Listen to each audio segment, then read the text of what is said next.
Nous avons la relation entre les composantes de AX et AY et la vitesse. Alors, AX c'est dvx sur dt, donc, et AX on a vu que c'était 0 aussi. Donc je peux identifier ces deux composantes. Donc je vais me retrouver avec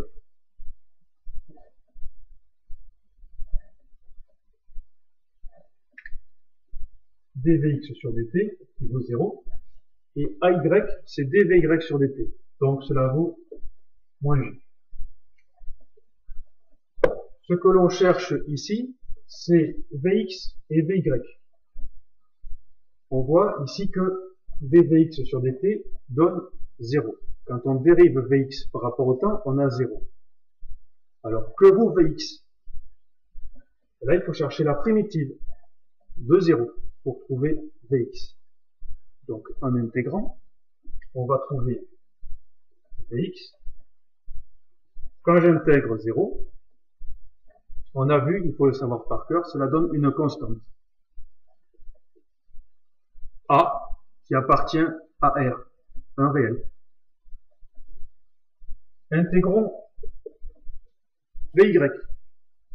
Intégrons moins G pour trouver Vy. Donc on intègre ça, on va trouver Vy qui va valoir, ici nous avons moins G. G c'est une constante, 9,8 mètres secondes moins 2. Donc la primitive d'une fonction constante, c'est la constante fois le temps, plus une autre constante. Donc, nous avons Vx qui est égal à 1 et Vy qui est égal à moins gt plus b. Alors, nous n'avons pas fini. Il faut trouver que vaut A et que vaut B. Alors, à chaque fois qu'il faudra trouver des constantes d'intégration, il faudra utiliser les conditions initiales. Ici, c'est la vitesse qu'on regarde. Donc, on va utiliser les conditions initiales sur la vitesse. Qu'est-ce qu'on sait sur la vitesse? On sait juste qu'à t égale à 0, le point M, ici, dont on étudie le mouvement, part du point O avec une vitesse V0. Cette vitesse V0, ce vecteur vitesse V0, fait un angle alpha avec l'axe horizontal. Donc, que vaut la vitesse à t égale à 0?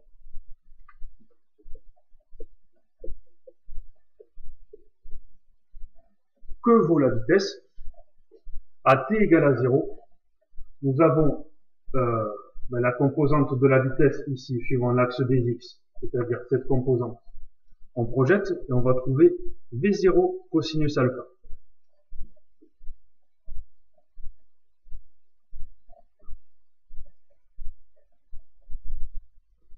Ensuite, on a aussi une composante de la vitesse suivant l'axe des y.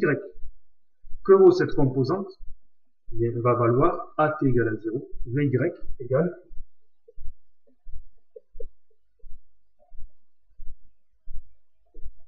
V0 sinus alpha. Alors, maintenant, on peut trouver les constantes A et B. Nous avons les conditions initiales.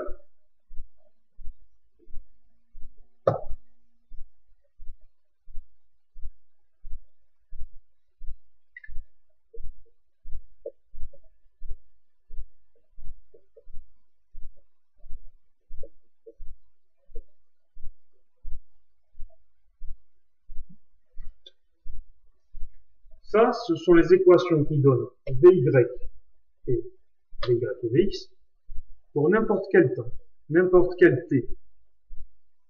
Nous, on sait qu'à t égale à 0, nous avons ces conditions. Donc ici, pour trouver A et B, on va se placer à t égale à 0.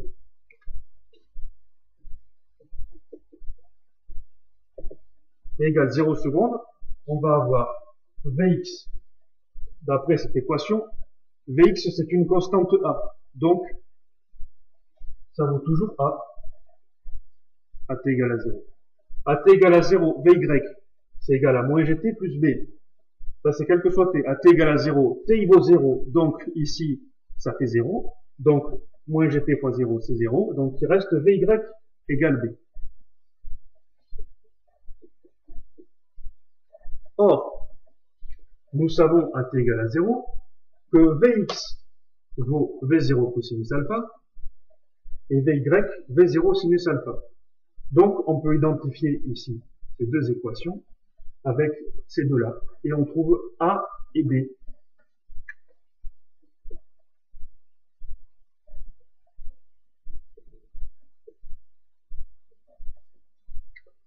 Finalement, on a A qui vaut V0 cosinus alpha et B qui vaut V0 sinus alpha. Donc maintenant, on peut écrire des équations pour la vitesse, les composantes de la vitesse, quel que soit le temps.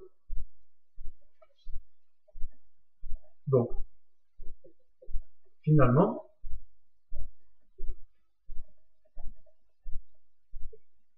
quel que soit t, on va avoir Vx, c'est la constante A c'est V0 cosinus alpha. Et Vy, ici, quel que soit t, c'est moins gt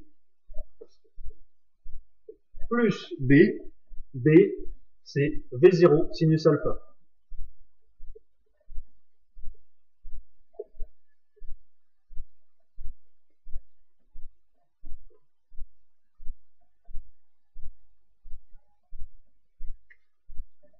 Finalement, pour le vecteur v, vitesse, nous avons la composante Vx et la composante Vy, quel que soit t, quel que soit le temps.